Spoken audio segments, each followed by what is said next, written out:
بسم اللہ الرحمن الرحیم۔ ابو ہریرہ رضی اللہ عنہ نے بیان کیا کہ ابراہیم علیہ السلام نے 3 مرتبہ جھوٹ بولا تھا۔ 2 ان میں سے خالص اللہ عز و جل کی رضا کے لیے تھے۔ ایک تو ان کا فرمانا بطور توریہ کے کہ میں بیمار ہوں، اور دوسرا ان کا یہ فرمانا کہ بلکہ یہ کام تو ان کے بڑے بت نے کیا ہے۔ اور بیان کیا کہ ایک مرتبہ ابراہیم علیہ السلام اور سارہ علیہ السلام ایک ظالم بادشاہ کی حدود سلطنت سے گزر رہے تھے۔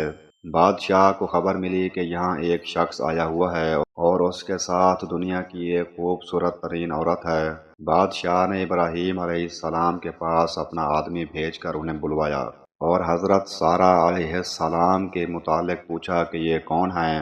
حضرت ابراہیم نے فرمایا کہ یہ میری بہن ہیں۔ پھر آپ سارہ علیہ السلام کے پاس آئے اور فرمایا کہ اے سارہ، یہاں میرے اور تمہارے سوا اور کوئی بھی مومن نہیں ہے۔ اور اس بادشاہ نے مجھ سے پوچھا تو میں نے اس سے کہہ دیا کہ تم میری دینی اعتبار سے بہن ہو، اس لیے اب تم کوئی ایسی بات نہ کہنا جس سے میں جھوٹا بنوں۔ پھر اس ظالم نے حضرت سارہ کو بلوایا، اور جب وہ اس کے پاس گئیں تو اس نے ان کی طرف ہاتھ بڑھانا چاہا، لیکن فوراً ہی پکڑ لیا گیا۔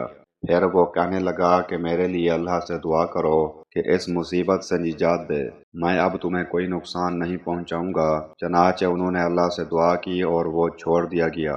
لیکن پھر دوسری مرتبہ اس نے ہاتھ بڑھایا اور اس مرتبہ بھی اسی طرح پکڑ لیا گیا، بلکہ اس سے بھی زیادہ سخت۔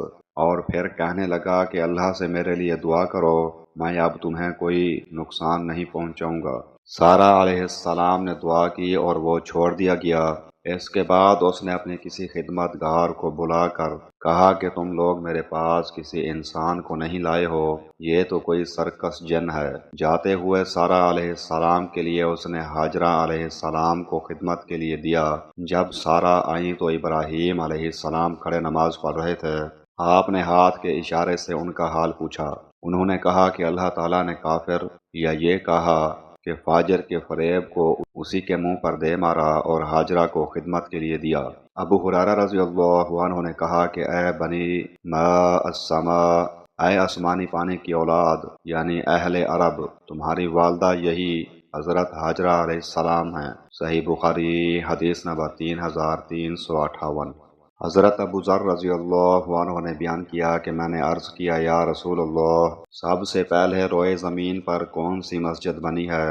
حضور صلی اللہ علیہ وآلہ وسلم نے فرمایا کہ مسجد حرام۔ انہوں نے بیان کیا کہ پھر میں نے عرض کیا اور اس کے بعد فرمایا کہ مسجد اقصیٰ یعنی بیت المقدس۔ میں نے عرض کیا ان دونوں کی تعمیر کے درمیان میں کتنا فاصلہ رہا ہے؟ آپ نے فرمایا کہ 40 سال۔ پھر فرمایا اب جہاں بھی تجھ کو نماز کا وقت ہو جائے وہاں نماز پڑھ لے، بڑی فضیلت نماز پڑھنا ہے۔ صحیح بخاری حدیث نمبر 3366۔